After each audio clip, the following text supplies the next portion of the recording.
Welcome, everybody. My name is Chastity Murphy. I'm a senior policy analyst at the Appeal. I'm honored to be your MC for the second day of our People's Postal Summit. Today's program follows on the exciting presentations and discussions from yesterday with two very important topics. First, we'll be hearing about the dangers of privatization and deregulation and why it's important to keep these lessons in mind as we think about our fight to save the Postal Service. Next, we'll be hearing about a subject I've worked on in Congress, and that's our efforts to win postal banking and expand postal financial services in this country. Before we get started, I just wanted to welcome anyone that didn't join us yesterday and remind those who did of our ground rules. Remember, this conference is being recorded. Don't forget to check out the Grand Alliance website this later this evening for updated video from yesterday and today. Finally, a reminder that all participants are muted, but we'll have a chance to hear throughout the day with the question and answer and breakout sessions. You can also drop your thoughts in that chat. When it comes time, if you would like to participate or ask questions, just raise your hand, your virtual hand or real hand, and I'll call your name. We'll be asked to unmute yourself, and then you can speak. For our first session, we're going to have a look at the privatization of public services, generally, and how those struggles can inform our efforts to create a people's postal agenda. But first, we have a short recorded message from Dave Ward. Dave is the General Secretary of Communications Workers Union, the postal union in the UK. He's also the world president of UNI Global Union's Post and Logistics sector, where he represents more than 2 million postal workers and more than 200 postal unions around the world. Hi to all my brothers, sisters, and comrades from all the postal unions in America. As you come together in a grand alliance for your first ever People's Postal Summit, as the world president of Uni Global, Postal and Logistics sector, it really is a privilege for me to address you in this short video.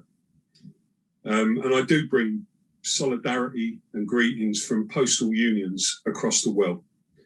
It's been an incredibly difficult time in the last year, and sadly, we've all lost friends, colleagues, and in a lot of cases, family members to this terrible pandemic.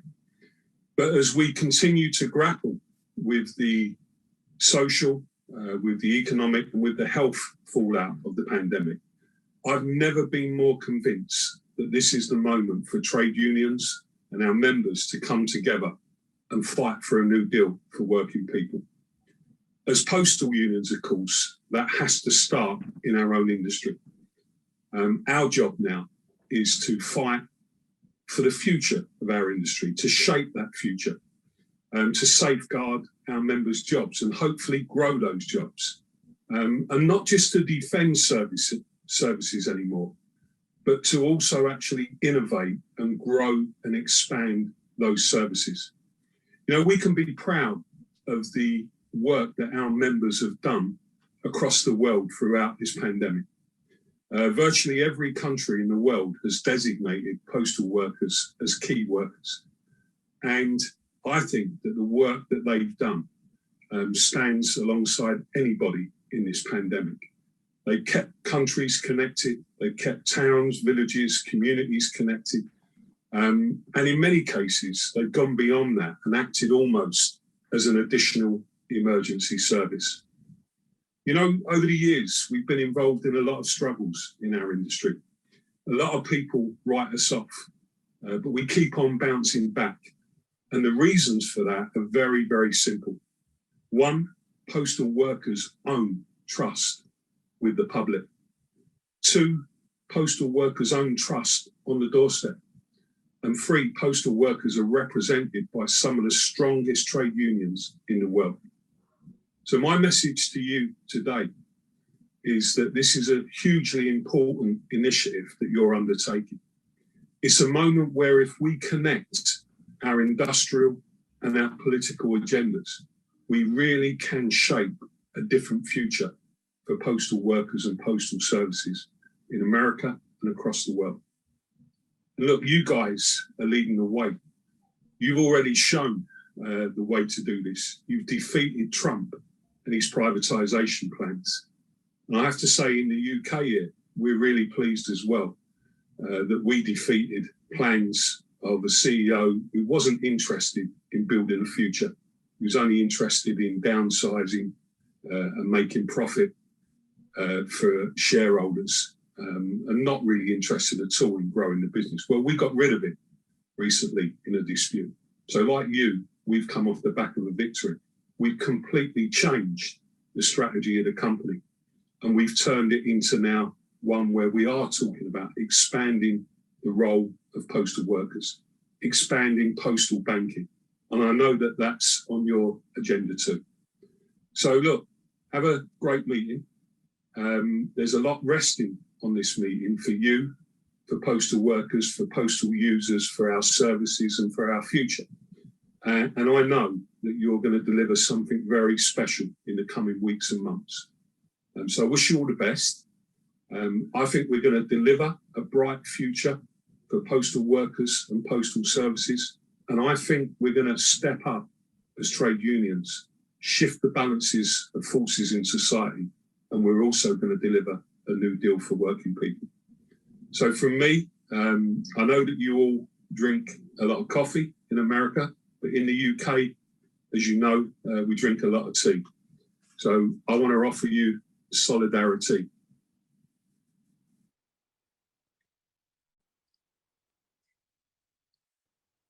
Great. Thanks for that video, Dave. It's certainly true that the experience we've all seen of the attacks on our postal service have been felt around the world as well. Next, I'd like to introduce Donald Cohen, our first speaker for the day.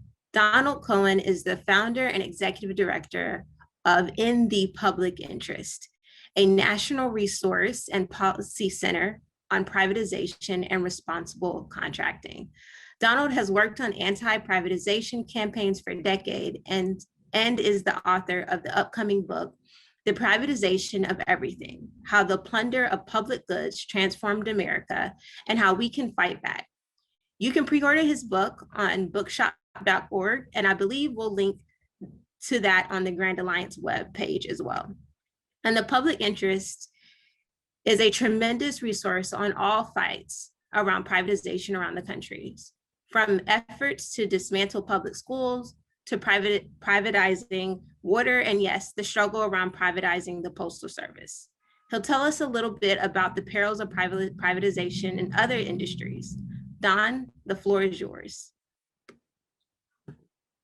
Okay, I'm unmuted. Thank you very much, Chastity. I put our website also in the chat, and we have a lot of information, and you can sign up for our emails. Some of us do a lot of Zooming.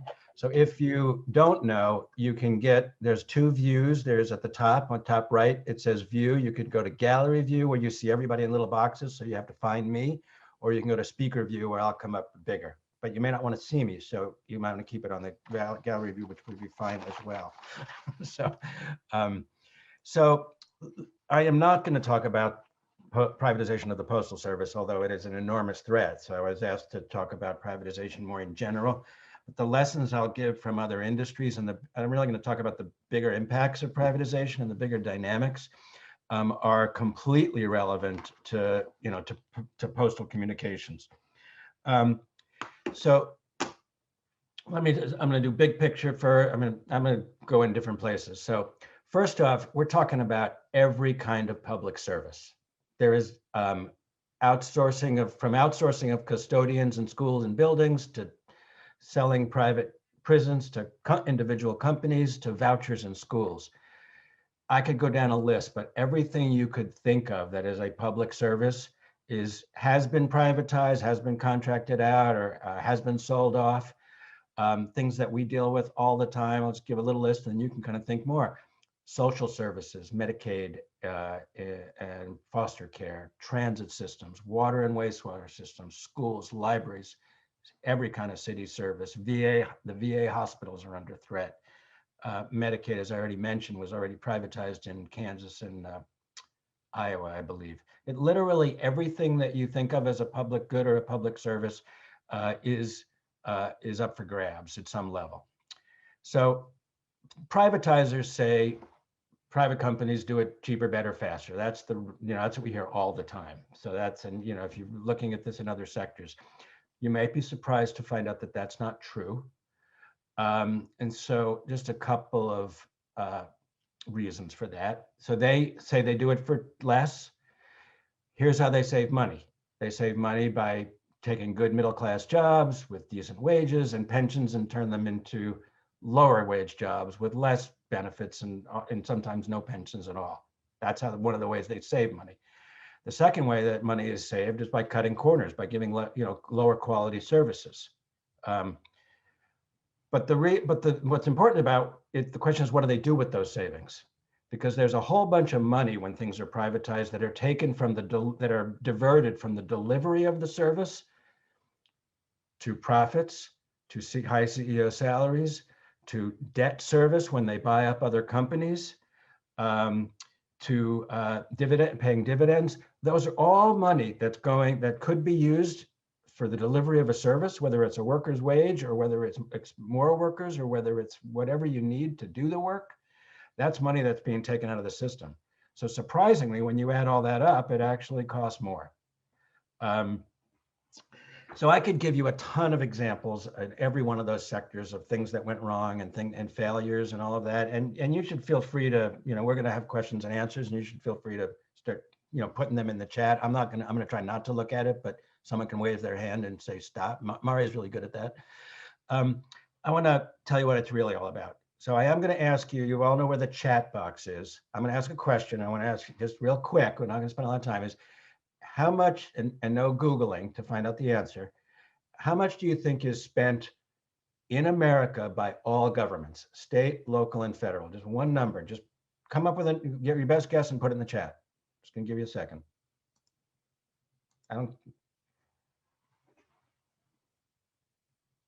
Okay. And I assume everyone can see those. There's some pretty smart folks. Okay. So, so we've got some good answers here, all over the map, but I don't think anyone's got it right. Someone came close. Oh, and a couple of people went over. And I haven't looked, most recently, but and I'm certainly not after the stimulus that got passed, but $7 trillion a year. So it's important when you think about keep that number in mind. It's important when you think about privatization, it's companies taking over public goods, public services and goods. I want to tell you what privatization is really all about, and remembering that number. First thing is, it's important to remember one thing about private companies. They only do one thing. They sell stuff. That's all they do. And all they care about are three or four metrics: profits, revenue, and sales, revenue, profits, and market share. That's their whole world. It's important to keep that in mind. So the three things that I think privatization is really all about is, one is it's about the cash. Let's just be clear. Everything else is wraparound. All the cheaper, better, faster, and all that. It is they're not stupid. There's $7 trillion at stake. They want money. They want revenue. So that's the first thing. Second, it is about eliminating breaking unions, obviously particular public sector unions. You get rid of, it's a twofer. You get cash and you kill unions.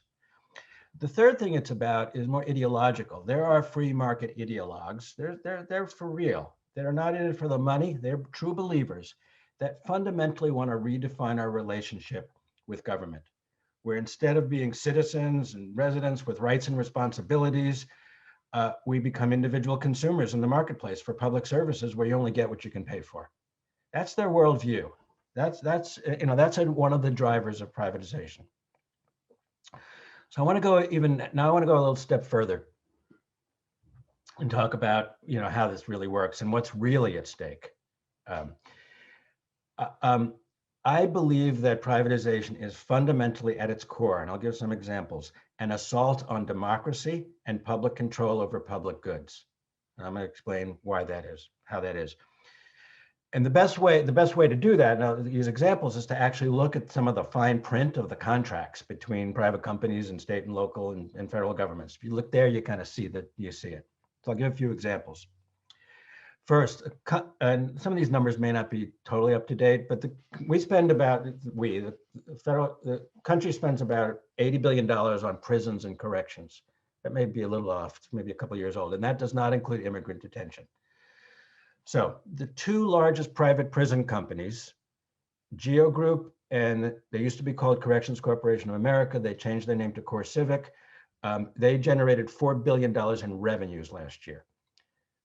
CoreCivic CEO made $5.3 million in 2019. Don't have the 2020 data in his salary. Okay, that's the first thing. Second thing, there's a lot of reasons to hate private prisons. We can go into all sorts of examples there.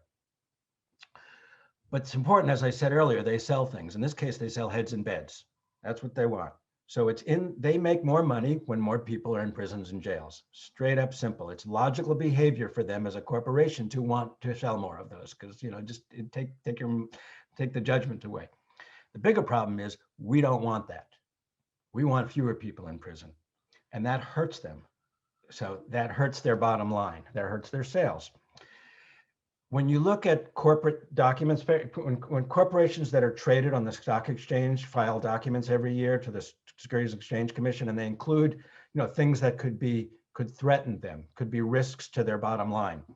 So I'm going to read you one of them I think it's from CoreCivic, and they say the demand for our facilities and services could be adversely affected by leniency in conviction or parole standards and sentencing practices, or through the decriminalization of certain types of activities.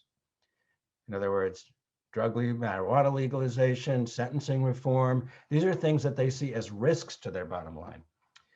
One of the ways, and they use their powers to try to prevent that. So one of the ways they do that is in their contracts. We looked at a bunch of state level private prison contracts a bunch of years ago, and 2/3 of them had bed guarantees. Keep the beds filled, 80, 90, somewhere 100%, or pay anyway. Okay, so that's contractual obligation to keep them whole. And you can kind of just think about the pressure that puts in the system to keep people in prison. Next example, and they obviously will use their political money and their lobbying money to help them as well. Second, another example, water and wastewater. We spend between $80 and $100 billion a year on water and wastewater in the country. About 1/3 of them are privately operated. There's lots of proposals to privatize. Some of those are global companies. One of the largest companies, American Water, had $3.7 billion in revenues last year. The CEO made almost $6 million. $6 million in 2019. These are big numbers. So what do they see as impediments to growth and sales? The things they include, these are long documents, but one of the things they include in their list of risks are conservation programs that get people to use less water. Again, that's something we want. It's not in their interest. So they also have revenue guarantees in their contracts. Third, another example, public education. There's a company called K-12 Inc. that does virtual charter schools. It's all online now that everybody's online, but think pre-COVID, that just to get people to do that. Their CEO last year told on a call to investors, he talked about, this is quote, the upside of the pandemic for sales. And they spent a lot more money on advertising last year. But one of the things that they see as a risk and a threat are restrictions on class size caps, right? If you have a class size cap, they can put a gazillion people in one class if you're online, right? So, there's other things, there's privacy laws and other things they see as risks. The bottom line is they see all this stuff as kind of in their way to make more money, but it's against our interests. And then one last example I'll mention real briefly is about national infrastructure, because we're going to be hearing a lot about physical infrastructure over the next few months, and there'll be a debate in Washington. Roads and bridges and transit systems and all that, school buildings, broadband, hopefully will come up more. You're going to hear a lot about public-private partnerships. That's privatization of infrastructure. So in the fine print of these deals, some of which are like 75 years long, they prevent the public from creating transportation options that compete with the privatized, which means you can't, you put it in the fine print of in the contract that you can't put a mass transit system next to a toll road that's been privatized because you made a deal and it would compete with them and it would reduce their revenues. That's a huge impact on transit, on climate change, if we want to get people out of cars, on sort of a whole set of things. So I want to finish by just kind of bringing this point home, and then we'll go to questions. So the deal, contracts are very rigid documents, right? So, but what I think what happens is when you embed the interests of private companies in public services through these contracts, they get what I call skin in the game. And think about it from their side.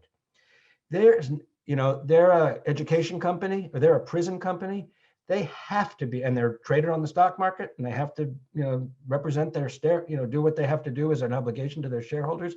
They have to be involved in any policy at the local, state, or national level that could affect their bottom line. They got to be. It's the logic of corporate behavior. If they're about sales and growth. So private prison companies have absolutely lobbied to, increase sentencing standards over time. They don't do it as much anymore. Things have changed a little bit. And immigrant detention centers, they have huge operations to do this because they're about sales. So any money they spent in lobbying and politics and all that is about sales. Virtual, charter companies, will weigh in against class size caps, and we can go down the list. That's things that are not in their interest. Landfills, trash incinerators. I mean, I could go on and on and on. So the important thing is their interests get embedded in the delivery of public services. And that's what I mean when I say this is an assault on democracy. Because if we have to keep their interests whole in a bed guarantee or another kind of guarantee, or they have, they're increasing their power in lobbying and in politics, that prevents us from making sort of pretty much fundamental decisions about what matters to us. So there's a lot we can do. I'm not going to talk about things that we can do to wait for that. We are winning some fights. There are fights that are being won. It is certainly not all lost. So my job was to tell you about what's wrong. So I did that. We can talk about people are winning. There is a short game and a long game fight. And so I'll leave that for Q&A and next time. I don't know what happens next. Chastity, do I send it back to you? Yes, thanks, Donald. We have about 10 minutes for questions or reflections on Donald's presentation. Now we have some time to hear from you. Reminder, if you have a question, it's best to identify yourself by hitting the raise hand button at the bottom of your screen. If you can't find that, you can also literally raise your hand or call yourself out in the chat. We'll call on you, ask you to unmute yourself, and you can direct your question to one of our speakers. The first question will come from Phil Tabitha. Hi, Don. I got from your presentation that privatization isn't necessarily eliminating entirely some government operation, that in fact it's piecemeal. It can be done through outsourcing. And I certainly have noticed with the Postal Service that they have done a lot of outsourcing. In fact, the Postal Management wrote a paper about 20 years ago while Europe was liberalizing, claiming that they were more liberal, that 60% of postal operations were already in the private sector. Most of them were labor contracts for cheap labor, not for expertise. Is that what you're seeing? Yeah, no, I'm really glad you asked that question because it's one of the things I decided I didn't have time to say. Let's talk about what privatization is done in different ways. It's outsourcing, all or in part, as you described. I have to say it. I remember I used to live in San Diego, and I remember driving by the local post office, the local like Kinko's or something like that, and all of a sudden it said Postal Contract Unit. And I immediately called the head of the APWU that I knew and worked with. I said, "What's that?" It was privatized. It was like the Staples deals that they tried to do. So it's outsourcing, all or in part. It's also eliminating. I call it backdoor privatization. Budgets are cut. they decide they actually need to do it anyway, and then they hire in, temp agencies or contract to sort of so-called need a temporary need that becomes permanent. And then in the bigger deals, these road deals and infrastructure targets, they're long-term leases, 50, 75-year long-term leases. That happens. So there's sort of a variety of ways they do it. You're absolutely right.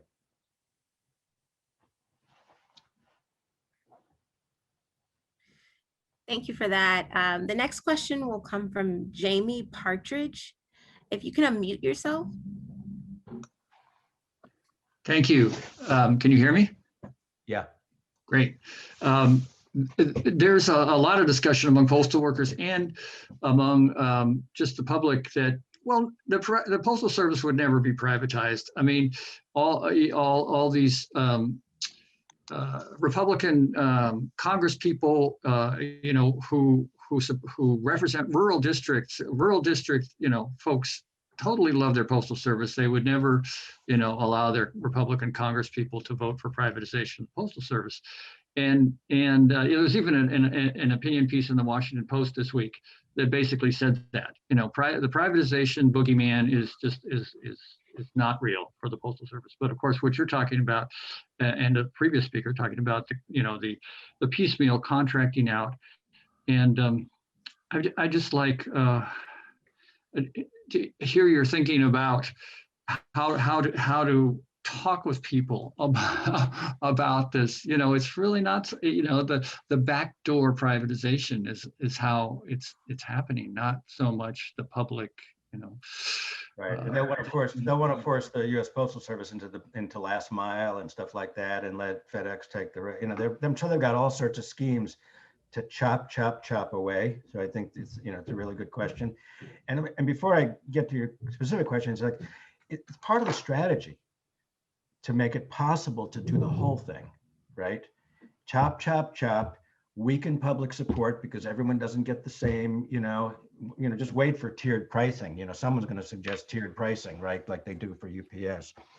So the question about how you talk about it is, it's a longer discussion and training, and happy to do that for APWU local unions. So what we try to say, we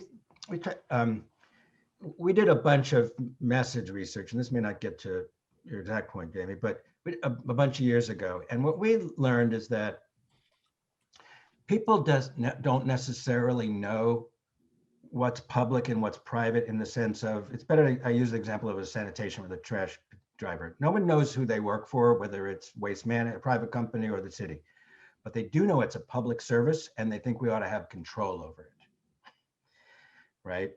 Right, so it's ours. It's not who, and so we've done a lot of training and a lot of thinking about that. It's really, that's really had an influence on our work. So again, I haven't thought about this in terms of the different pieces of, getting a letter from one place to another. But when you lose control of a piece of the delivery of goods, of medicines, of letters, of, packages and all that, you're going to lose something bigger than just jobs. We're all going to lose something there, because so I'd have to think about that, but there'll be real impacts that we could describe that not workers get it immediately, but the point is everybody else has got to get it, right? That everybody else gets, wait a second, we don't want to give them control over that, because that could affect this. As well as it's become so damn clear this year. This is, the mail is a national security issue. It's a health security issue. It's a public health issue, right? So those are kind of the places I go. Happy to talk more. Thank you for that, Donald. The next question will come from Nelson Betancourt. If you can unmute yourself for the question. Yeah, Don, I subscribe to your newsletter, fantastic newsletter. Can you talk a little bit about talk about the National Infrastructure Bank that is being talked about? And how do you see that being, how can we, the idea is for it to remain a public bank, that makes loans in order to deal with the infrastructure problems. But, what kind of things, is there something that they can do upfront to prevent it from being taken over by public-private partnerships and that sort of thing? What kind of caveat do you have for them? Something to watch out for? Yeah, that's a very big question and a very complex issue. So first, in terms on the infrastructure bank, there's different versions of the bank, and I'm not familiar with that. But the bottom line I'll say about infrastructure, then I'll see if I can get to the question in a simple way. And you all can follow up, and we have lots of stuff. We'll do more. One is, we just need cash to build stuff, right? And you could go to private money and pay a lot of money, or you can go to public money and get real cheap money, and we should be spending that. So that's number one. The second thing I say a lot is the easy part is raising the money. I mean, we raised $1.9 trillion. We can go to the Fed, we can go anywhere. The hard part is paying it back, right? So think about that when you think about privatization of roads, because they'll say, again, cheaper, better, faster. Bull. We're going to have to pay it back. So there's lots of guardrails and things that you could put into it. I mean, one, you could say no public-private partnerships, but that's not going to happen. I don't think we're worried about it. We are working on this some with some of our national union and other allies as it goes forward. But there are a lot of Democrats who think they're the right thing. There's a lot of Republicans who think they're the right thing. So we kind of go into the weeds in a very specific way. In asking those big picture questions. How are you going to pay it back? What are you going to allow features in these deals that would prevent us from doing mass transit if it's a road, like the example I gave before. So we have actually some documents on it. Nelson, if you want to kind of look on our website or email me, I think my email's there. I mean, I can point you right to it. We have a real strategy around stopping public-private partnerships that gets sort of a little bit in the weeds, but it raises these questions, because usually what happens is and it's similar with all privatization. Oh, it's like a parade. Cheaper, better, faster, private sector good, government bad. And we say, wait a second, let's ask a few of the hard questions, and then the argument that they have, they got to actually answer them. So that's a very short answer for a very big subject, but don't hesitate, reach out. Thank you for that. We have one last question coming from Marjorie Harrison. Marjorie, if you can unmute yourself. Okay, thank you very much. Thank you for that excellent presentation, Donald. It's really right on the money. I guess I shouldn't use that term, but very, very helpful. And the question I have is kind of coming from the kitchen table point of view and asking whether you have presented or know of any attempts, and you may know this may be a 101 type question, and if so, I apologize, but in terms of trying to explain to people, has there been an attempt to look at both the impact on household standard of living and cost of living, as well as the broader negative economic impacts on the American economy, like even the contribution to the hollowing out of the middle class, and trying to quantify that? Because I think for myself, one of the most important ways of coming back at people who genuinely believe the ideological arguments about the free market there, and they don't think it out of mean-spiritedness. They truly believe this is a better fit for human nature. And I always try to illustrate my point of view by pointing to facts that I know have an impact on them, and that's why I call them kitchen table. So I was just hoping you could maybe address that. Well, thank you. First off, you're really out of touch. Facts are so passé. They're yesterday's news. So again, you have the greatest audience, Mark. Really smart. We could go on all day here. So there's lots of facts out there. For stuff like that, organizations, I'll go to the Economic Policy Institute, EPI, I'll go to CPR, I'll go to other places. And again, you can reach out, we could happy to direct. I have an idea that I'll share with you by looking at this. So, because how do we kill trickle down, right? How do we, but not just kill it, but say there's an alternative, and that's whatever you want to call it, trickle up, and right?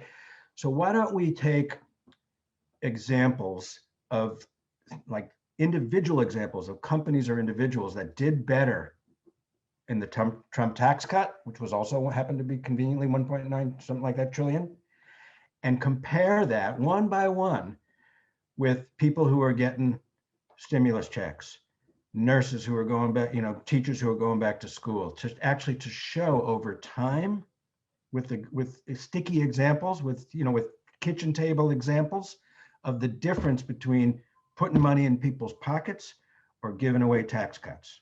And I think we could do that over time. And if we're all doing it, we got to do it in a way that kind of really adds up. But it's the ideological stuff at the kitchen table. Everybody's locked in. It's the did you know I think is a good strategy. But this is talking about big issues in a very short period of time. Happy to talk more.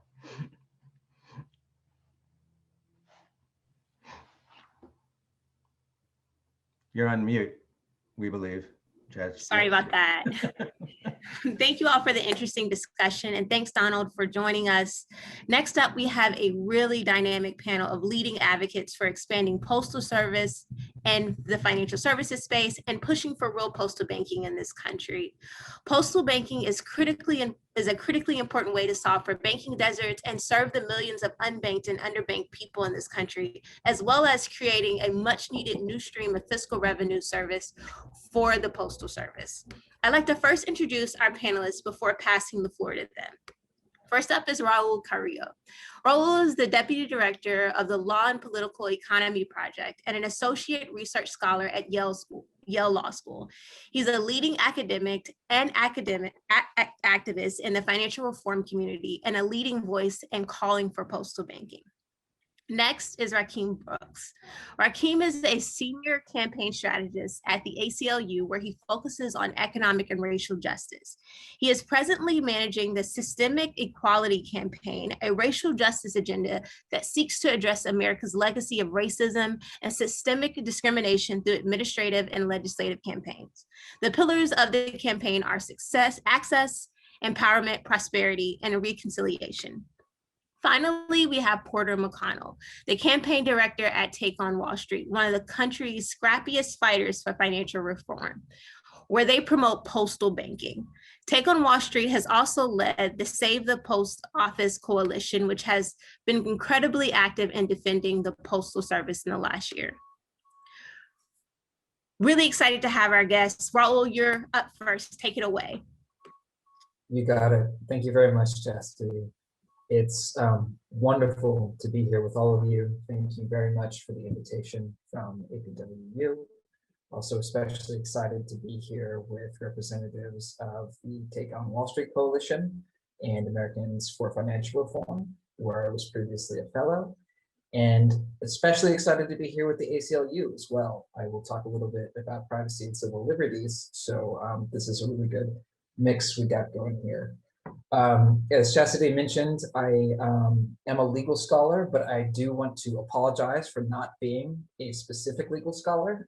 That's Professor Marisa Baradaram. And although she could not be here today, she really blew up this space in the academic world back in 2014 with an article called "It's Time for Postal Banking" in the Harvard Law Review. Since then, a lot of organizers and activists, as discussed, have really pushed for postal banking or postal financial services. And we have many journalists, I think, to thank for that, some of whom are on the call right now, David Day and The Prospect comes to mind. But I also want to thank postal workers, the unions, and people actually doing the thing for keeping this idea alive. And I don't just mean that in the sense of a policy proposal, but by demonstrating through their excellence every day that they can do something like postal financial services. I live in Jersey City in the Heights, where my fiance's folks are from. It's a predominantly Latino working class neighborhood. And I was at the post office yesterday morning, where the worker in the front was explaining to not one, but probably 5 different people how the direct express cards worked, how the process goes, what they should do if they haven't received their payments, etc. And this is to suggest that in many ways, as we'll discuss, The post office is already engaged in helping people with money because money and communications are pretty tightly linked. And I think there's a lot to work on here together. So I've been asked to provide sort of an architecture or a vision of different potential ways that postal banking can work. Before I do that, though, I do want to loop things back to the previous presentation and talk about really what I think are the fundamental public nature of banking and postal services. Mr. Cohen was discussing the way in which the post office has been privatized. And the previous speaker was discussing the way in which various services have different public and private components in different countries. We can say the same thing about financial systems themselves. In fact, throughout the United States, we have seen what I would argue is a very heavy emphasis on the private provision of finance versus the public provision of finance. And this is not necessarily the same case in other countries. For instance, in Japan, there's a fully existing postal savings system. In Germany and Brazil, there are various public banking options that serve as part of the machinery there. And it is really in the United States, in part because of our legacy of structural racism and other factors, that we don't have a very strong public component of the system. Although as many legal scholars, including Professor Baradaran, Professor Bazan at Harvard, Lev Menand at Columbia, Professor Omerover at Cornell, many others have highlighted the public nature of banking and financial services has always been present behind the curtain, so to speak. And we really see that, especially when we look at payments and what's been happening during the pandemic. When this country was founded in the colonies, there were a handful of banks. And then for the next 100 years, there were huge fights between various white men and the government as to how the banking system should look. There were huge Supreme Court cases about what was a permissible banking activity, about how the government should be involved in various ways. And folks have variously started to characterize our existing financial system as something that has been privatized in the first place. The delegation of money and banking services to private banks was done by the federal government explicitly. And in many ways, a lot of the recent visionary policymaking is about revisiting this public-private mix. So postal banking is happening, I think, at a very exciting time in financial reform generally. So Chastity discussed the prevalence of banking deserts. And I think financial services is and access to credit is a particularly important thing to consider. But when we talk about what the postal banking system could provide to folks, it goes far beyond potentially credit and into a number of different possible redesigns, right? And because of the infrastructure and again, the excellent work of postal workers, I think we can foresee a lot of different things happening. Right now, there is pilot legislation for postal banking, building on some of its existing functions. For instance, Postal Service already offers money orders, international money transfers to some other countries, 9 of them, I believe, through something called the Dinero Seguro program in Latin America, thus helping people sending money back home. It can help with check cashing in some instances, and throughout history, it's served various different functions in terms of coin and cash circulation. Right now, it's also involved in the provision of those direct express cards I was talking about previously, helping provide Social Security benefits, and a various number of other things that are, again, financial in nature. And this is not to say that we don't need legislation to move beyond that, which we do, but the foot is sort of already in the door here. And a full-fledged banking system along one end of the spectrum is another thing, but we can foresee a lot of different steps that the post office could take to make financial services more equitable for folks in the United States, as well as to strengthen and bolster the post office. Legislation has recently been proposed by a host of folks. During the CARES Act debate, we saw Congresswoman Waters suggest that postal banking should be integral to the provision of economic relief payments. And that proposal was very much based on a vision by Morgan Ricks at Vanderbilt, Lev Menand at Columbia, who was mentioned previously, and John Crawford at Stanford, whereby the Federal Reserve would offer bank accounts to everyone in the United States who is eligible to receive it, including, in some cases, small businesses.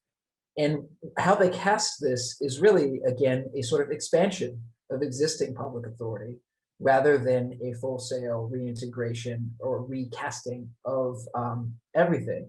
A previous questioner asked, how to start this conversation with folks who really believe in free market ideology. And Menand, Ricks, these other folks point out that the Federal Reserve, the central bank, stands behind the entire banking system as it exists right now. It offers accounts to all financial institutions of a certain caliber to make the banking system work.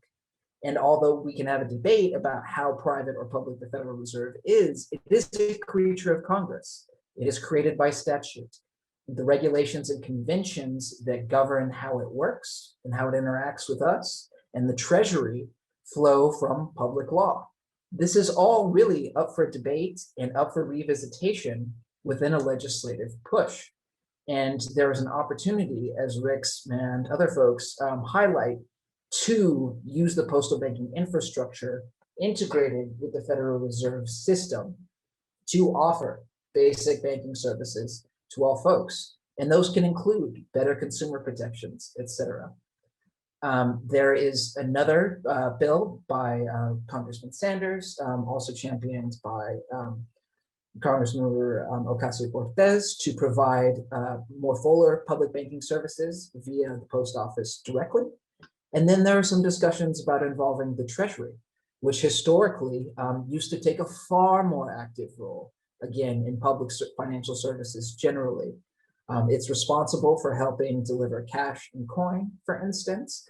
The Mint is still located there, and there is a lot of good legal work being done about how to bring the Treasury further into the system and integrate its functions with the postal system in a way it was perhaps originally intended to. And we can discuss again various options later, but there are multiple routes here to postal banking is the point. And we can provide, again, basic services, money orders, check cashing, deposit accounts, et cetera. And we could foresee a place for small dollar lending, perhaps, as Professor Broadon writes about, as other folks see. But I am excited to be having sort of this conversation now about implementation, whereas just several years ago, we were talking about, is this even possible? But again, I think this is a testament to the great work of everybody here that we've advanced things along so far. With my remaining time, I'll just highlight a couple of concerns or things that I think we need to discuss amongst each other as we move along. And these all sort of fall in the banner within consumer, consumer protection. But the first is privacy. And the fact is that data governance legislation and privacy legislation are not robust in the United States for some of the same reasons that we don't have public financial services, right?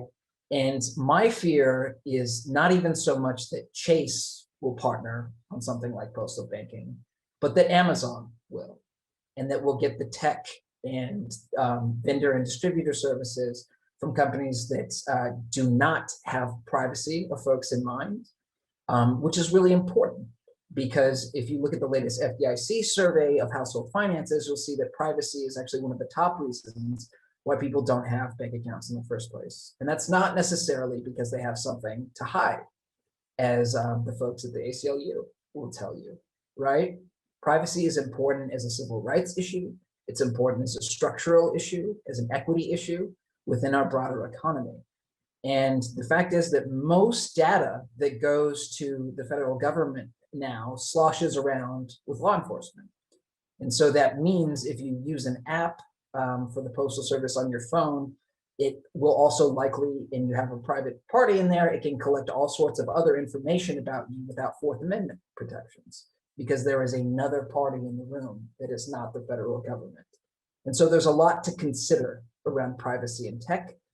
Most saliently, I think, in the need to offer people what we might call wallets as well as bank accounts.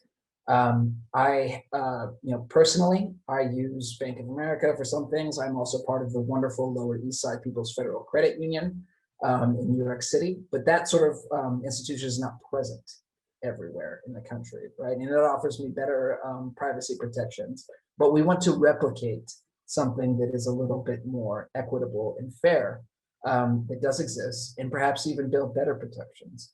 And so, again, having a wallet where the bank can't see inside your wallet, and then having a bank account maintains the privacy status quo. I think that's really important. There are some projects out there, including the Digital Dollar Project, which is driven by Commissioner John Carrillo, who was one of Trump's former CFTC commissioners, that I think get this mix wrong. And we need to be very careful about what happens, especially if the point is to include people who may have had bad interactions with the criminal legal system, people who are undocumented, people who need to protect their identity for reasons of gender equity, et cetera, et cetera. And then the last thing is just that we need to be careful, I think, about how we talk about access to credit and access to financial services as a poverty relief mechanism. Community activists have been saying for years that, again, access to credit or getting a loan is not necessarily how you get out of poverty, right? And Professor Abby Atkinson at Berkeley, I think, has recently articulated that extremely well. And so we need to, I think, be careful about the role of debt and the role of these sort of services in economic justice generally. And that matters, I think, for this conversation, primarily because we are advocating for postal financial services as something to strengthen the USPS. But when you start to say that this is a revenue stream, or that lending is a revenue stream, especially lending to poor folks, then we're talking about the possibility of a dynamic that is dangerous. And so that takes us back upstream to the revisions to existing law that people have talked about. We have to get rid of the pre-funding requirement. We have to stop hamstringing the USPS in a more general way, or postal financial services can become exploitative, not because we want to, but because the USPS will look to that as something, again, to pad the balance sheet. So those are some things that I'm thinking about, but what I've, again, hoped to do is outline the different ways that this can work. And I think we all agree that it should move forward. So I'm excited to have that conversation with all of you. Thank you. Thanks so much, Raul. Super interesting and exciting information. You've always been a great leader in this space, and so we're really excited to have you on. But we'll jump right into hearing from Rakim. Go ahead, take it away, Rakim. Thanks very much, Chastity, and thank you, Raul, for leading us off that way. I thought that was a great presentation. I've just become familiar with your work. I was reading a blog of yours earlier, and it was dense, but it was informative. So I definitely recommend it to everyone. I'm going to try to paint an arc for you all about why we're in this fight, the ACLU, and why you should be in the fight as you are. But let me start off by just acknowledging that we are still in a global pandemic, that while you all are showing up here to support the U.S. Postal Service, you may have experienced loss in your own life, and so I always want to acknowledge that to begin with, particularly because though I don't know who's constituted here, I assume some of you are postal workers who have been on the front lines of this pandemic, and so I want to extend my gratitude to you for continuing to do the work in spite of everything that's going on in your own lives and the nation as a whole. On that line, the ACLU is a nonpartisan organization, but let me say something that should be obvious to all of us. The post office saved democracy. I'll say it again, the post office saved democracy. There can be no doubt about that. January 6th should have made that clear to us, but in case anyone needs to have it on the record, I will say it for you. And honestly, that was the point from the beginning. Raul pointed out Professor Mercer Baradaran's work. I have a book with me right here, How the Other Half Banks. If you haven't read it, I recommend it to you. But when I say that was the point from the beginning, for all the things that our founders may have gotten wrong, one of the things they got right was the post office. And there's an interesting passage from her book where she remarks that when Louis de Tocqueville wrote his Democracy in America, one of the things he noted was that the most rural farmer seemed to be as educated as some of the aristocrats in France. And the reason for that was the post office. The post office allowed for the transmission of information, which is essential to a democracy. It is essential to ensure an egalitarian democracy in particular. We all know that there are formal democracies in some places that are not rich and fulfilled, but fundamentally, the post office served that function at that point in time, and I think still serves that function today.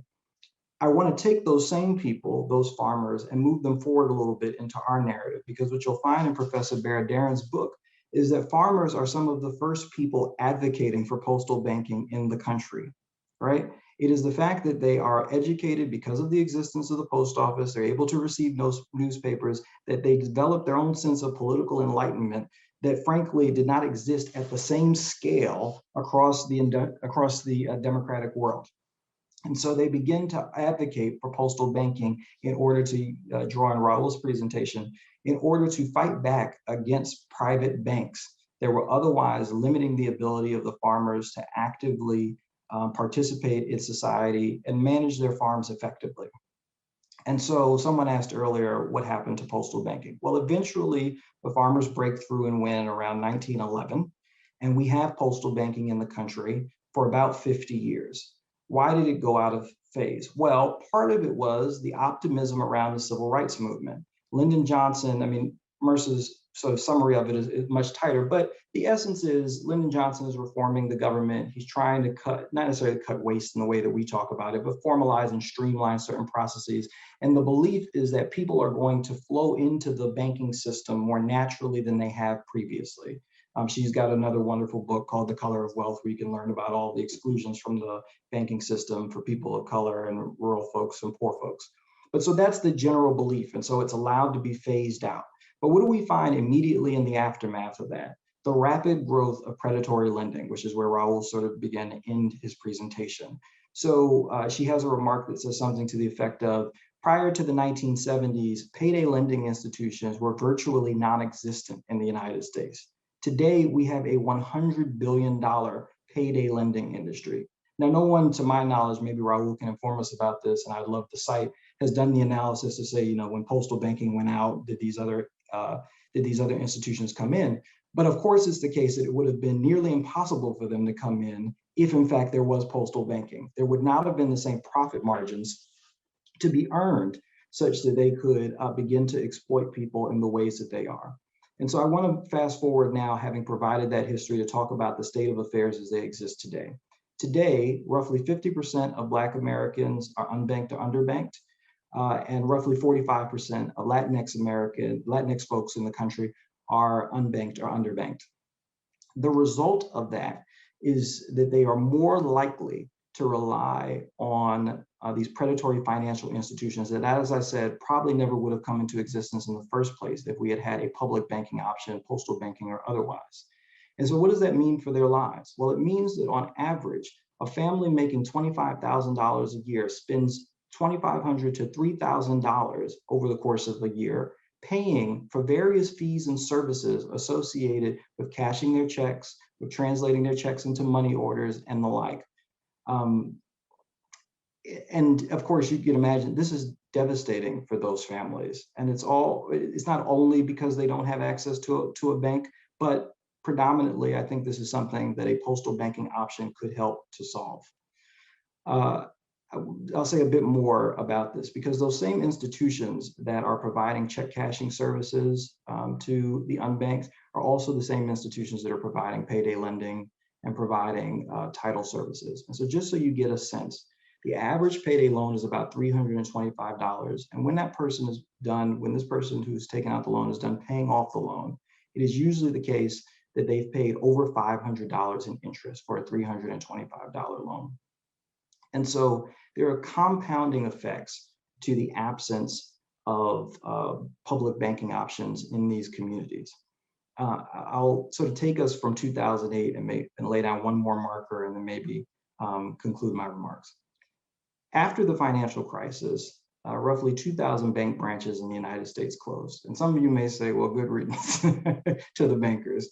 But the fact is that when those banks left communities, they again allowed for the entry of payday lending and other alternative financial services. Since 2013, another 10,000 plus bank branches have closed.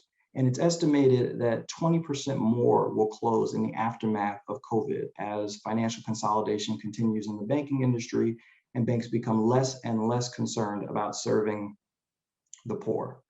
I'm just looking over in the corner to see what's said. Okay. So that financial consolidation will continue and there will be fewer and fewer bank branches throughout the United States. Now, you're going to hear a story from some folks that will suggest, well, actually, think about how you live your life. Now you just use mobile deposit and you use online tellers, that there's the fintech industry is going to come in and solve the problem of the unbanked and the underbanked. I don't think that that's true. I don't think that that's an accurate reflection of what is likely to happen. Will unbanked and underbanked people begin to use fintech solutions in order to help with their banking? Of course they will. And ideally, there'll be social entrepreneurs who are interested in their well-being, who will create options that don't currently exist for banking. But of course, in the same way that these sort of predatory alternative financial institutions came into neighborhoods, they will come online and connect with these same consumers in the same ways and continue to basically exploit their poverty and make it even more expensive to be poor. And so to the point that Raul was making overall, and I've seen some conversation about it, so I'll sort of try to lay it out where the ACLU's stance on this is. We believe in postal banking because we believe that we need an alternative to these predatory financial services in low and moderate income communities and in rural communities as well. There's a stat I should have said earlier, but I believe it's 69% of majority Black census tracts lack a bank branch. Of course, there is a post office in every zip code in America. And so, as I said, the reason we're in this is because we're concerned about that particular issue. And we believe that under the 2006 postal, someone will correct me on the act, but this authority already exists within the post office. There was a 2014 and 2015 Office of Inspector General report that suggested that the post office today can begin to provide check cashing services, bill pay, expanded check cashing services, bill pay, and expanded money transfers. And we've estimated that over the course of a Black family's lifetime, for example, the presence of these alternatives could save them somewhere in the order of $80,000, which is roughly 2 years of the median Black family's income. And so those services can be provided now. And Porter may talk a little bit about some of the advocacy that we've all been doing in order to try to create a postal service that is hospitable to those alternatives. But to Raul's point, there are other legislative options that are much more expansive that would create a robust public option similar to what the postal banking system used to be in the United States before. There are all sorts of political hurdles that we will encounter and have to overcome in order to see that become a reality. But as I said before, and at the beginning of my presentation, the post office saved democracy, and I believe that we can get this done. So thank you.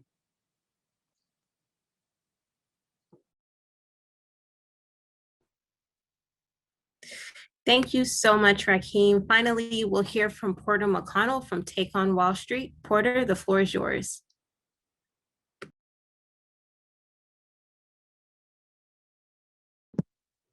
Thanks, Chastity, and thanks, Rakim, and thanks, Raul. It's a delight to follow you both. I feel like the job is done. First of all, can you guys see the slide okay? All right, cool.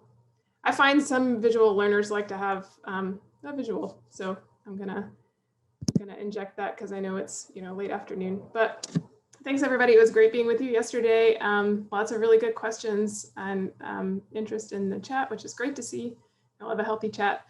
My job is to talk about how we get this done, with the acknowledgement that how we get this done is the folks on this call. So a little humility there, but there's a lot of good work being done, and I'm in the position, along with my colleague Stephanie Apollon, to coordinate all that great work. So I'll tell you a little bit about where we've been and where we're going. Okay, so why is somebody from a thing called Take on Wall Street involved in this? Just to say that we at Take on Wall Street have been fighting for postal banking pretty much from the beginning, and in our platform, it falls in the fair banking for all leg of the stool. But basically, if we want, especially in the last 40 years, and one could argue since the founding of our country, Wall Street has increasingly encroached into all the parts of our lives. And so one of the ways we fight back is by unrigging the rules, because they have rigged the rules to serve themselves. And so making sure that we have a financial system that serves Black, Indigenous, and other people of color, women, LGBTQIA, differently abled, marginalized peoples, and allows them to share equally in our nation's wealth is going to take a little work. So we need to unrig the rules as they stand. All of the tax loopholes, all of the fines and fees in the criminal justice system, policies that close the racial wealth divide, canceling student debt, all of these ways to kind of restore a little equilibrium in our system.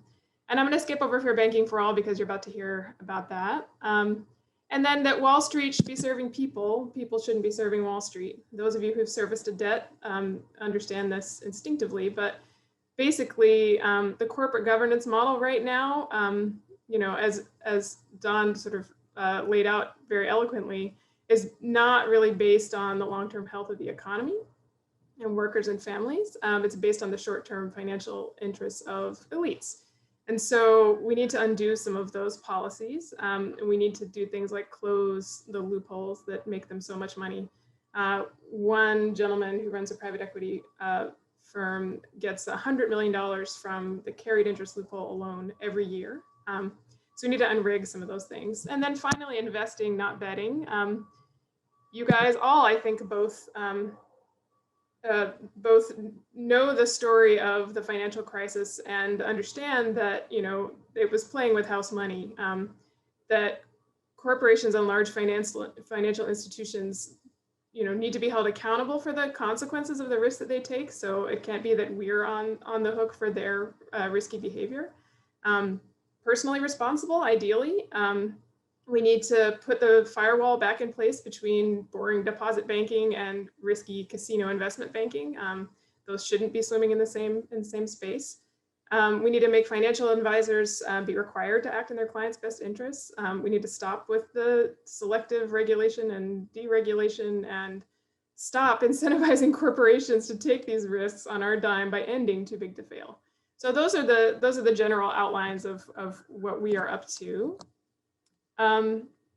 When I say fair banking for all, I mean public options for banking. So if you want fair banking for all, I would say that, you know, the great history lessons that we heard from Raul and Rakim bear out that if, you know, you need to introduce public options into the market. If the private banks wanted to serve these customers and meet these needs, they would already have done it. The options in this system right now seem to be either total exclusion, and I know that Rakim talked a little bit about banking deserts, just, you know, up and leaving communities, or predatory inclusion, which is when you talk about even traditional bank accounts that have crazy high overdraft fees, but also all of the alternative financial services, so payday lenders and title lenders and even check cashers. So we need a public option in this space. We're talking about postal banking today, but I think there was a question in the chat a little bit about a public investment bank. So just to say, like, you know, if anybody asks, I don't know that we're mostly campaigning and mostly trying to get postal banking to happen, but there are a bunch of really exciting policies in this space. And I know Chastity has worked on at least one of the others. But we need a solution for retail banks, a solution for people, for families. We also need an option for communities and small businesses. We also need an option for raising a ton of money for really big pressing infrastructure needs. And those are different instruments. So we think that there's space for and a need for postal banking for individual people, public banks for communities and small businesses, so that, you know, for instance, the city of New York is not putting all its money in Wells Fargo and then it's being invested who knows where, you know, outside of the city, but that money comes back in the city and gets reinvested there. And a public investment bank is a great vehicle for things like funding the Green New Deal and infrastructure, which I know is top of mind for a lot of folks. So just to say that, you know, there are different, if there is an ecosystem of Wall Street, the way that things have been working, there needs to be an alternative ecosystem to replace it. Okay, so this was where we were sort of swimming along and the pandemic hit, Louis DeJoy hit. We have been working on postal banking for a long time with the fine folks at APWU and others. And then all of a sudden, you know, DeJoy's policies started to take effect, you know, in the summer. And we realized that, you know, Don's playbook about privatization was playing out real time. You know, you can't have postal banking if there's no post office. You know, and though he did not drop the P word, you know, in his plans, it's certainly true that the Trump White House did in 2018 say that our end goal is privatization. So it was very much on the scene.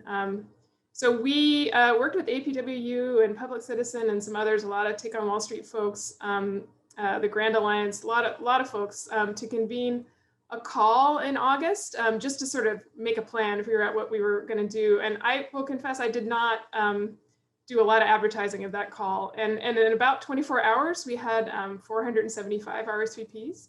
And that's a lot of you who joined. A lot of folks, I think we had Jane Fonda lingering on the line.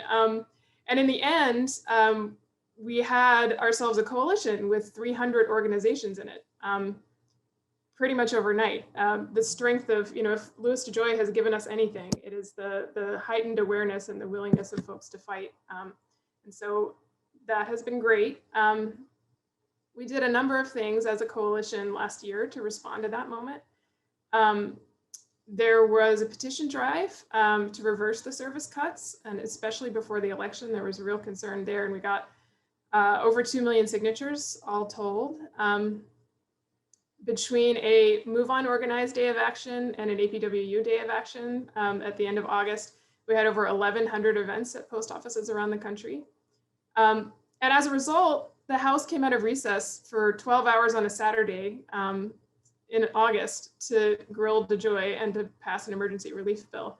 Even the Senate did its own hearing the Friday before, which was a bit more of a softball enterprise. But anyway, they felt the need to respond because they were getting, you know, thousands of calls from their constituents. So what does this have to do with postal banking? It feels like maybe it's a setback. But I think that one of the key arguments for folks in this coalition is that right now is actually the precise moment to go in the opposite direction. It's the precise moment to say, hey, now that America is watching, let us present a vision for what things could be, not what they are right now. And this, all of DeJoy's talk about, you know, cutting the post office to health, and here's what we can't do, and if we, you know, let's make the product worse, then let's charge more for it. You know, all of that frame to just destroy, just blow up that frame. Like that is not where we want to be.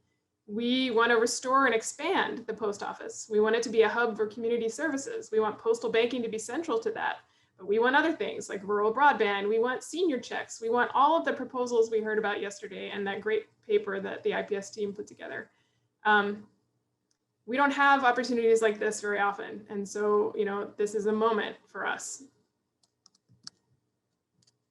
Okay, so what we've done so far, there were a lot of questions in the chat about the Board of Governors and about the new PMG and how to get rid of DeJoy. That has been front of mind for us for the last, certainly this year. We call on the White House and the Senate to fill those seats immediately.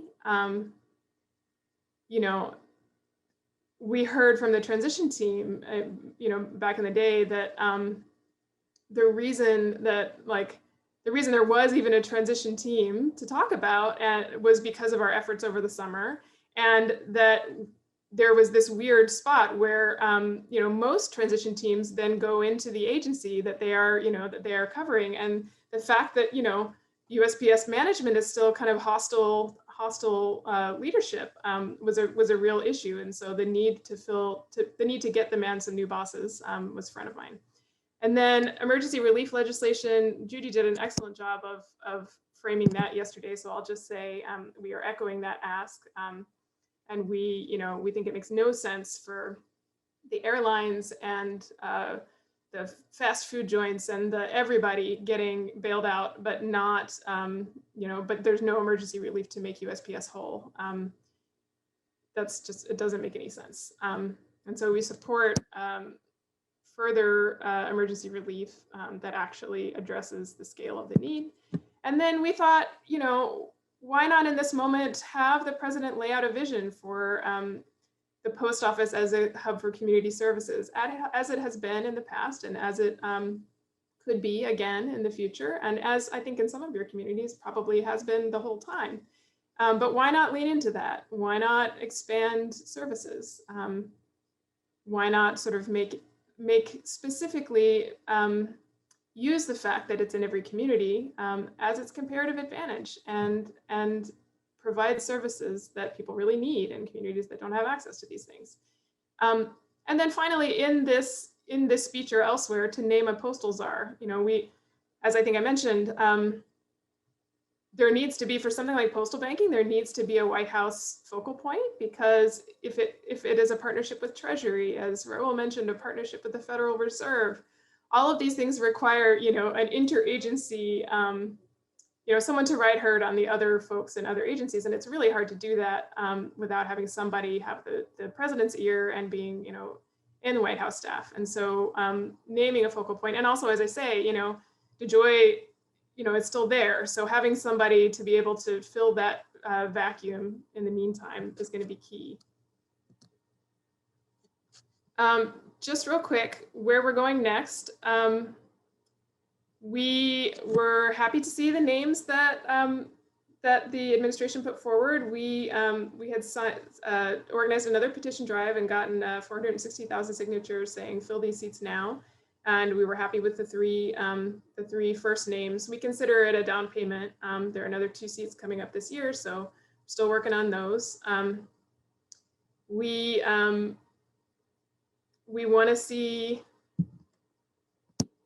Congress in particular get more ambitious. I think that there is a concern that that they might not be meeting the level of ambition that the moment requires, and that there needs to be a little bit of conversation about, you know, why do you really want to end up in this place again? I mean, it's really excellent and wonderful that you would be in a position to put forth a bill to repeal the pre-funding mandate. That's great. To do the Medicare fix, that is also great.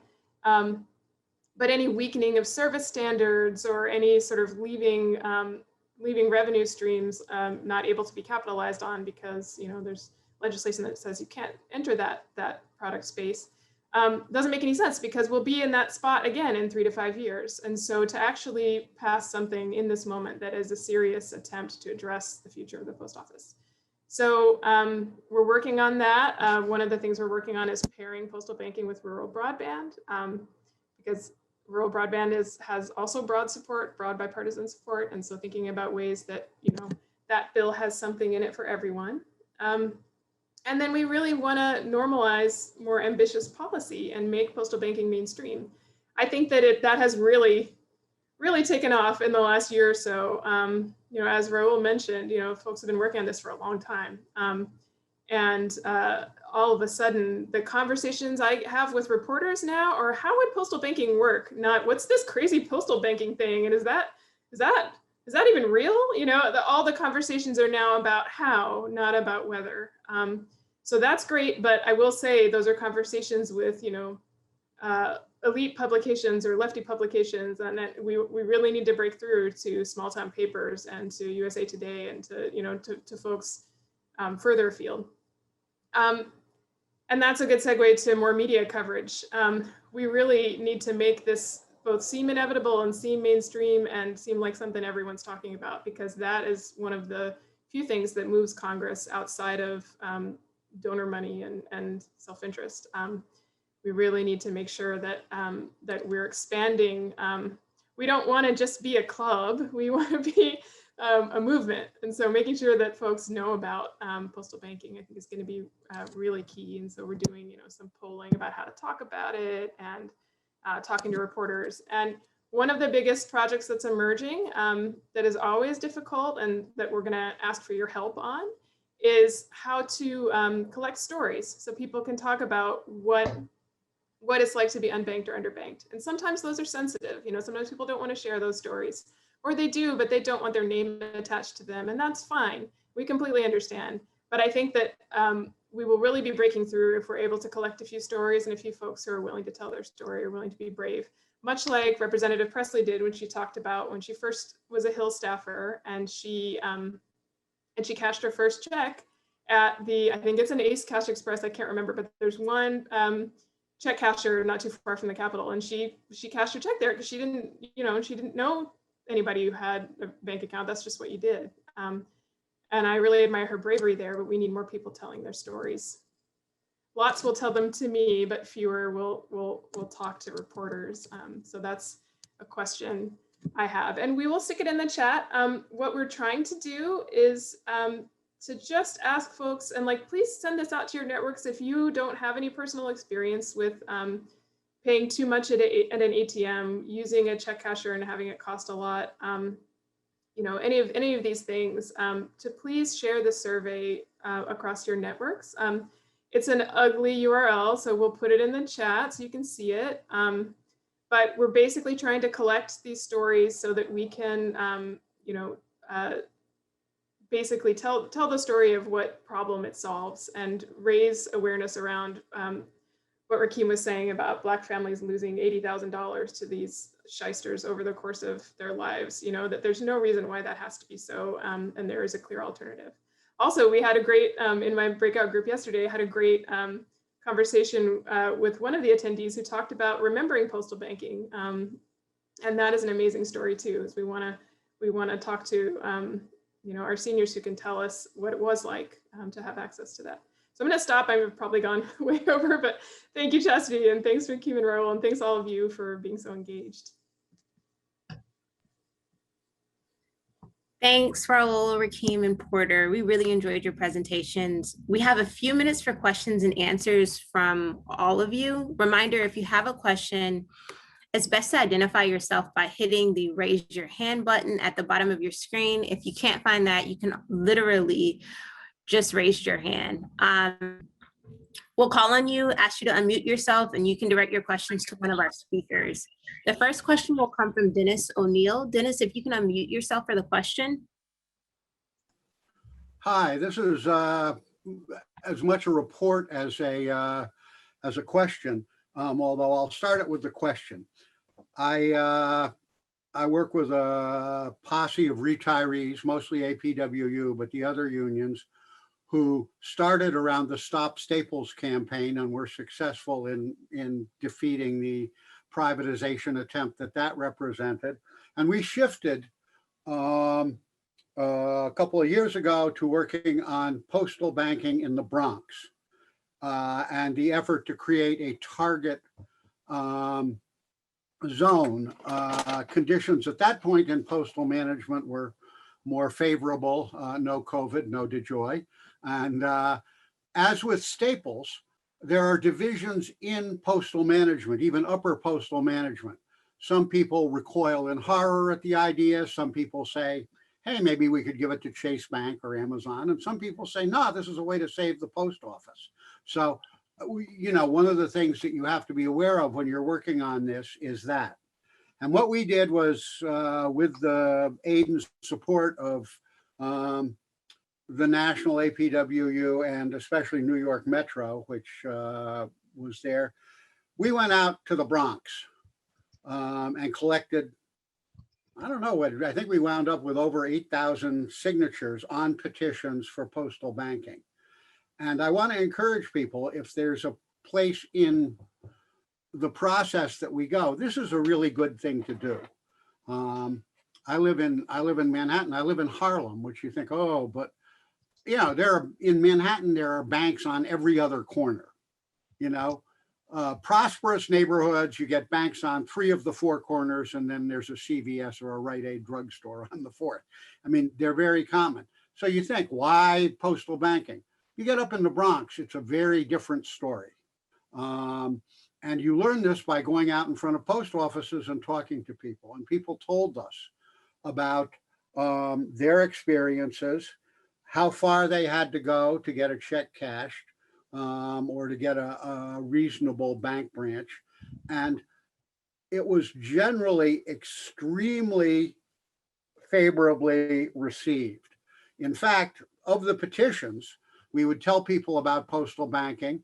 A few elderly types like myself actually had a postal bank account when they were little kids. Others who came from other countries, Italians love postal banking, and apparently in Italy, the postal bank is the largest single banking institution in the country. So it's people from a number of places know that this is possible, is doable, is a positive thing. Other people, they like the idea once you explain it, and people were signing the petition and saying, okay, what do I do next? How do I get this? So there's genuine enthusiasm. We explained, you're not signing up for postal banking. We're, trying to fight for this. And we did some fairly successful work in the Bronx also with local politicians. One of our earlier signers was AOC, who was still at that point a candidate for office and had not yet been elected to the House, but who signed the petition, and we got somebody to take a picture of her doing it and promoted it. But even her, even the guy she ousted in the Democratic primary came out for this. All the local electeds came out, and we had an event where we were going to deliver with, a few dozen postal workers and some other supporters, our petitions to the postmaster of the Bronx, who vanished, not there, always at the office, nothing. So we went in, demanded that they take them anyway, and we got lots of nice photo opportunities of the empty parking space that said postmaster. All the other parking spaces were full. The postmaster had fled. So we were able to catch some media with this too.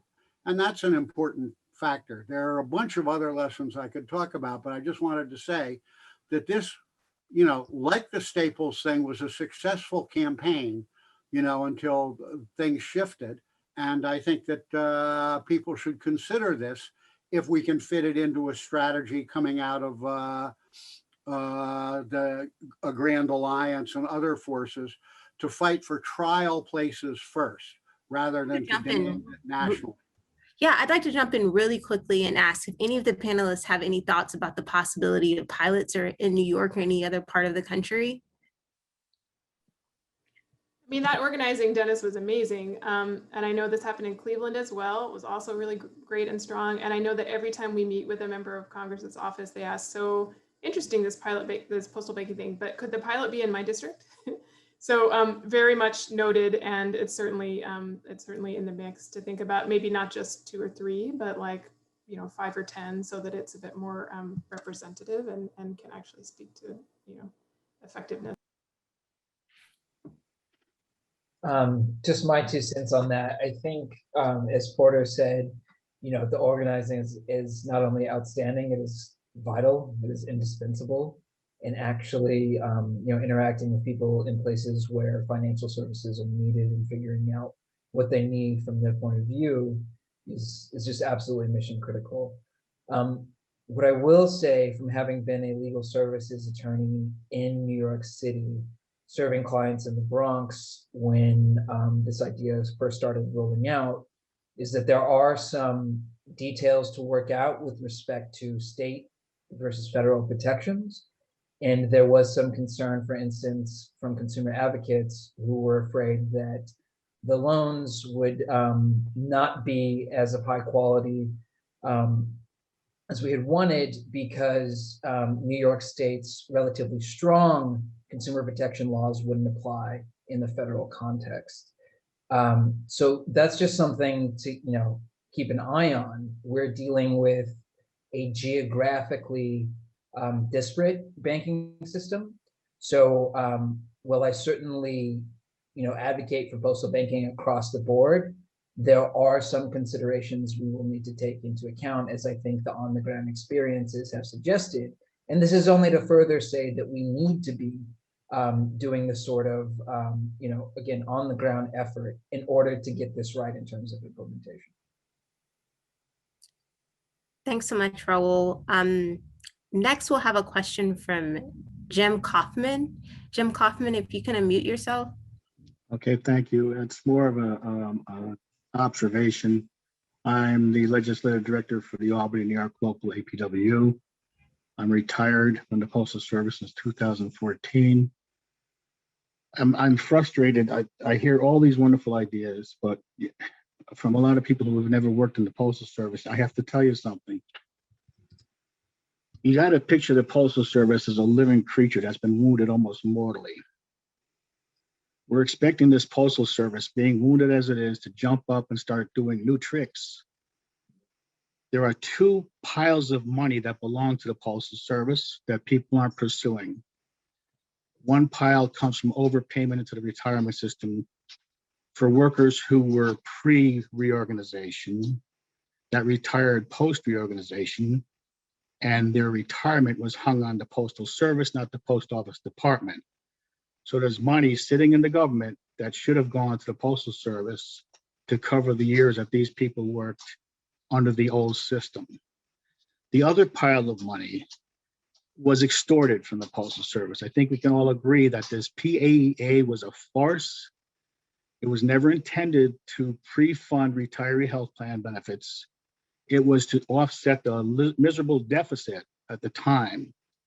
And that money belongs to the Postal Service, and it's not coming back. So we got legislation to say we don't have to pay anymore, but we should get that money back that was already paid.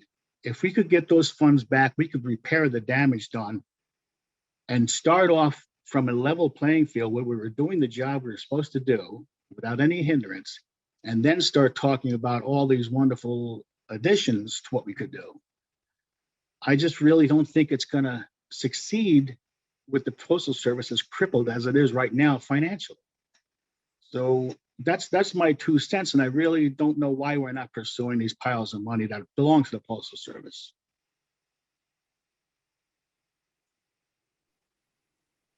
Amen. Panelists, do you have anything to add here at all? I will defer to Porter as far as strategic considerations go.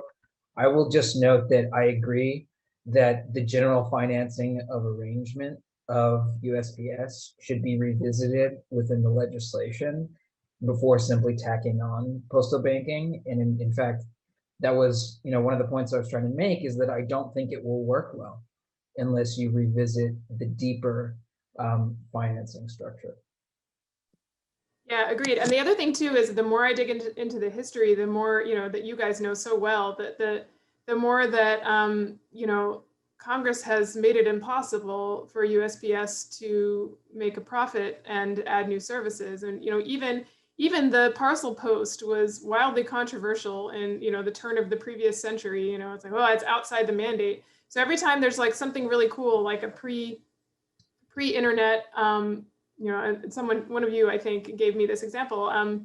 There was like a bill pay system set up in the early days of the internet that USPS was going to be able to do, and it was going to be very cool. And it got killed by the early internet companies. And so just to say, like, if we don't challenge the narrative that you're talking about, I think we will lose, because then, maybe we'll get the letter, but not the spirit of the law. And so I think saying, look, it cannot be that it's not, USPS is not allowed to innovate or bring in new revenue just because any good idea should be, by default given to the private sector first. That isn't the way to run a public service. And so we need to out that so that we can, stop with these postal enhancements that are anything but. All right, next we will go to Stephanie Appelin. Stephanie, if you can unmute yourself. Hi, can you all hear me? Okay, I'll just ask my question. So my question is more targeted at Raul. You mentioned the importance of privacy in tech and doing so through the idea of a wallet. I was just wondering if you could elaborate on the difference between a wallet and a bank account. How would a wallet work? How is it more secure? And if postal banking were a thing, how would that be integrated? Great, thank you so much. I think this is a really important question. As we dig down into, again, the details of implementation, I think there's a tendency to sort of conflate terms, but really you don't need any sort of legal background to think about this distinction, right? I have a wallet right here. I have a Bank of America card.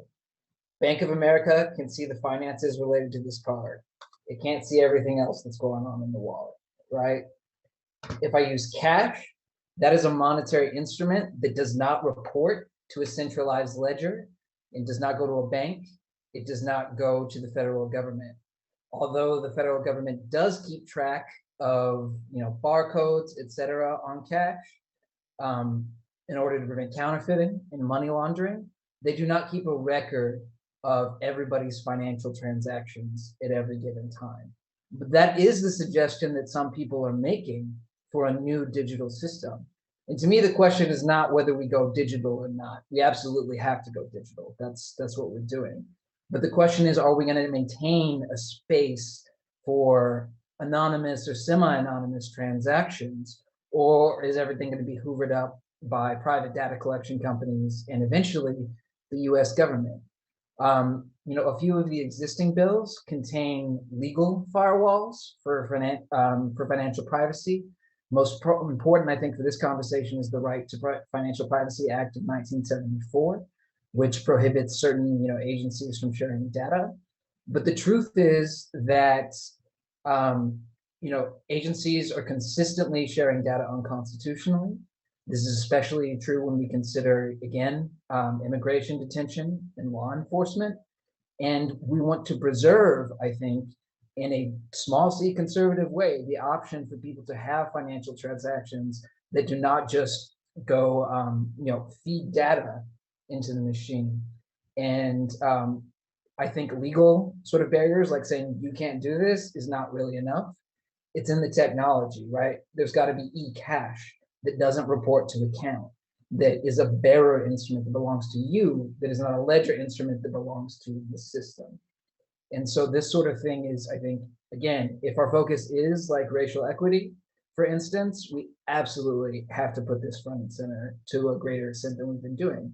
And that's not because people are, ignorant of these concerns or lazy about it. It's just that we are now finally at the place where we're talking about handling out the details. So I think the distinction, again, which is apparent to everybody, on the street between a wallet and a bank account, needs to be preserved.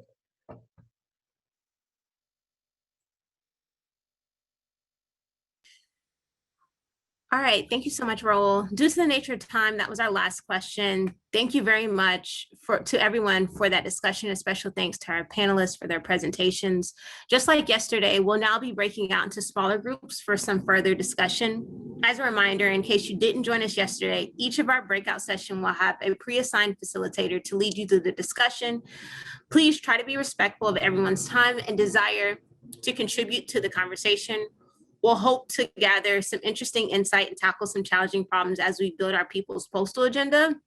We'll be back here in the main room in about 20 minutes. And really quickly, if you had questions that you wanted to ask but wasn't able to ask, feel free to drop it in the chat. Thank you again.